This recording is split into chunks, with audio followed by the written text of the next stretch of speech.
मी Punjab duck हवामान अभ्यासक मुक्काम पोस्ट गुगळी धामणगाव तालुका शिरूर जिल्हा परभणी। राज्यामध्ये आज 19 डिसेंबर पासून तर 30 डिसेंबर पर्यंत म्हणजे हवामान कोरडं राहणार आहे। पाऊस काही येणार नाही, त्याच्यामुळे काही चिंता करायची गरज नाही।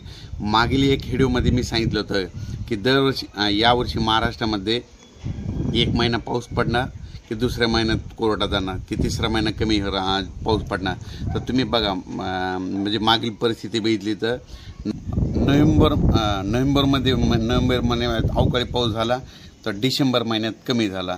तर आता परत जानेवारीमध्ये अवकाळी पाऊस चांगला पडणार आहे, तर फेब्रुवारीमध्ये नाही पडणार। म्हणजे अशी एक महिना पाऊस पडणार आहे अवकाळी, एक महिना सुटणार, अशी परिस्थिती राहणार आहे, म्हणून हा अंदाज लक्षात घ्यायचा। पण राज्यामध्ये आता जवळपास 10 दिवस 30 डिसेंबरपर्यंत हवामान कोरडं राहणार आहे, थंडीची तीव्र लाट येणार आहे, वारे सुटणार आहेत आणि वारे सुटल्यामुळं दिवसभर तुम्हाला थंडी जाणवणार आहे। दिवसा स्वेटर घालावं लागतील अशी थंडी जाणवणार आहे, म्हणून हा अंदाज लक्षात घ्यायचा। आणि जानेवारी महिन्यात मात्र एक अवकाळीचा पावसाचं एक संकट राहणार आहे, म्हणून हे देखील अंदाज लक्षात घ्यायचा। हे अंदाज लक्षात घ्यावा। त्याच्यानंतर अचानक जर वातावरणात बदल झाला तर लगेच अर्जंट एक मेसेज दिला जाईल। धन्यवाद।